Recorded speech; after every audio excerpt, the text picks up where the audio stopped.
Certainly the euro reacted, Richard, but what did we hear that we weren't expecting for the euro to react so much?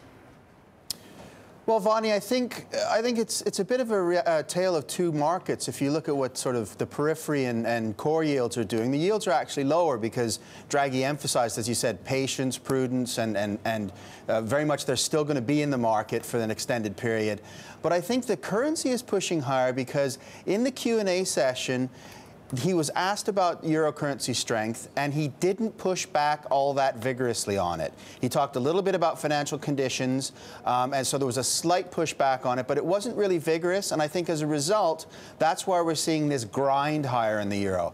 We're not really pushing into new territory where we haven't been over the past month or so. I think we're just below 116 is the recent high, again, in euro dollar. So we're not racing higher, but the grind higher, I think, is because he didn't push back quite vigorously on when he was asked about euro strength in the Q&A. And in fact, we were just looking there at the Spain-Germany spread. We were talking about yields and rates, and it's basically at a multi-year low at this point, Richard. Yeah, and that 100 basis points level was a psychological level that we pierced through it intraday on Tuesday and then closed above it. And now we're trading at about 95 basis points. So that is something that is worth watching.